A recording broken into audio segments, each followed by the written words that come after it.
Un ser aterrador en la noche. Había una pequeña y tranquila ciudad llamada San Miguel donde la vida transcurría de manera apacible y sin mayores sobresaltos. Sin embargo, en los últimos meses los habitantes comenzaron a despertar con un sentimiento de inquietud que se extendió por todo el lugar. La razón de su miedo se debía a la presencia inquietante de un ser desconocido que acechaba por las noches.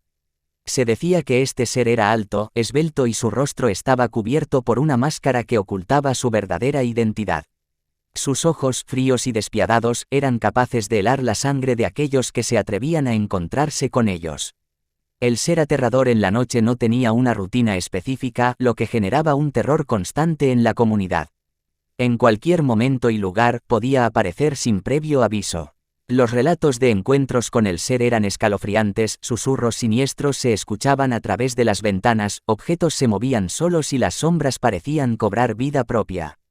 Pero lo más inquietante de todo eran las desapariciones que ocurrieron en medio de la noche. Personas, desde niños hasta ancianos, simplemente se esfumaban sin dejar rastro alguno. Nadie sabía qué les había sucedido y el miedo se apoderaba cada vez más de los corazones de los habitantes de San Miguel. Un grupo de valientes decidieron investigar al ser aterrador en la noche. Esta intrépida pandilla de amigos pasó sus noches explorando cada rincón de la ciudad, buscando pistas que pudieran revelar la verdad detrás de la misteriosa entidad. Una noche, mientras investigaban un viejo edificio abandonado, el grupo se vio sorprendido por el sonido ominoso de una puerta que se cerraba detrás de ellos. Quedaron atrapados en una oscura habitación, rodeados por un silencio inquietante. De repente, las luces se apagaron y el grupo sintió un viento helado soplando por el lugar. La angustia los invadió mientras el ser aterrador en la noche se materializaba frente a ellos. Su presencia era opresiva y un olor a muerte llenaba el aire.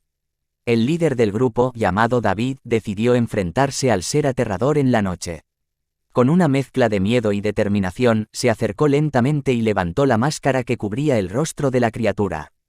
Lo que descubrió dejó a todos aterrados. Detrás de la máscara, se encontraba el rostro de un hombre común y corriente. El ser aterrador en la noche era simplemente alguien que había enloquecido por la pérdida de su familia en un trágico accidente. David y su pandilla lograron calmar al hombre y, con la ayuda de profesionales de la salud mental, este pudo superar su trauma y recuperar su cordura. Desde entonces, la paz regresó a San Miguel. La historia del ser aterrador en la noche fue en realidad la de alguien desesperado y necesitado de ayuda. Recordó a la comunidad la importancia de prestar atención y apoyo a quienes padecen tragedias, evitando que el miedo y la soledad los conduzcan hacia la oscuridad.